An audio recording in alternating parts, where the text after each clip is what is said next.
આજના સમયમાં કોઈની પર વિશ્વાસ કરતા પહેલા 100 વખત વિચાર કરજો, કારણ કે સુરતમાં એક 40 વર્ષીય પરિણીતાને તેને કોલેજના મિત્ર સાથે વિશ્વાસ કરવો ભારે પડ્યો છે, કારણ કે મિત્રએ પહેલા પ્રેમ જાળમાં ફસાવી અને પરિણીતાના ડિવોર્સ પણ લેવડાવ્યા, તેની પાસેથી રૂપિયા પણ પડાવ્યા। આખરે આ વ્યક્તિએ કેવી રીતે આખો ગેમ પ્લાન ઘડ્યો, જાણવા માટે જુઓ આ રિપોર્ટ।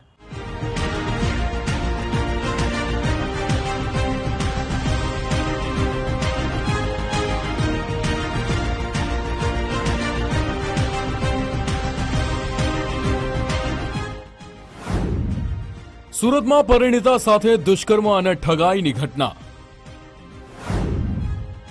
મિત્રએ પરિણીતાને પ્રેમની જાળમાં ફસાવી બાંધ્યા સંબંધ। લગ્નની લાલચ આપી ટુકડે ટુકડે પડાવ્યા 2 કરોડ રૂપિયા। સુરત શહેરના ખટોદરામાં દુષ્કર્મ અને ઠગાઈનો ચોંકાવનારો કિસ્સો સામે આવ્યો છે। પીડિતાએ ખટોદરા પોલીસ સ્ટેશનમાં ફરિયાદ નોંધાવતા પોલીસે એક આરોપીની અગાઉ ધરપકડ કરી હતી। મુખ્ય આરોપી ઉદય નવસારીવાલાને ઝડપી લેવામાં આવ્યો છે। દેખાવે સીધા સાદા લાગતા આ શાતીરે કેવી રીતે એક પરિણીતાને પ્રેમની જાળમાં ફસાવી વિશ્વાસ જીતી રૂપિયા ખંખેર્યા, એ વિશે તમે જાણશો તો બે ઘડી તમે પણ નવાઈમાં મુકાઈ જશો।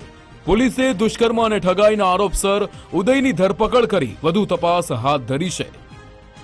और भोग बननार के पास जितना पैसा था सब कुछ उन्होंने ले लिया।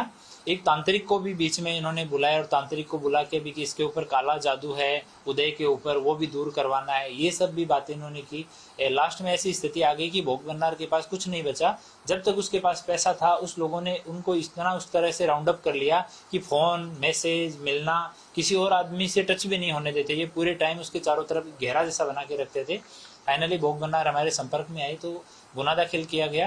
रेप और चीटिंग की वेरियस जो कलम है उनके तहत फॉर्जरी की, क्योंकि इन्होंने बहुत सारे फोर्ज डॉक्यूमेंट बनाए थे, उसके तहत एफआईआर की गई।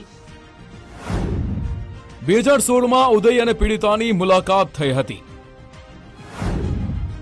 લગ્નની લાલચમાં પરિણીતાને ફસાવી જાળમાં। પોલીસના કહેવા મુજબ 40 વર્ષીય મહિલા ખટોદરા વિસ્તારમાં તેના પતિ સાથે રહેતી હતી।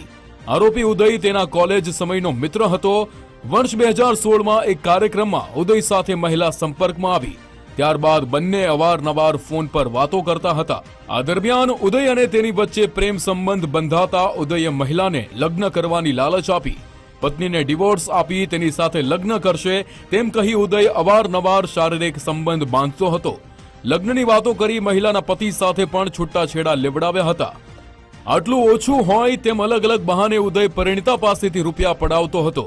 બ્રેન સ્ટ્રોક આવ્યો હોવાથી સારવાર માટેનું કહી ઉદયે ટુકડે ટુકડે 1 કરોડ પડાવ્યા હતા। એક વખત તાંત્રિકને બોલાવી ઉદય પર કોઈ પ્રેત આત્માનો પ્રભાવ હોવાનું કહી વિધિ કરાવી લાખો રૂપિયા પડાવ્યા હતા। ઉદયને રૂપિયા આપવા પીડિતાએ દાગીના પણ ગીરવે મૂકી દીધા। આ બધું થયા બાદ ઉદયે પીડિતા સાથે લગ્ન કરવાનો ઇનકાર કરી દીધો।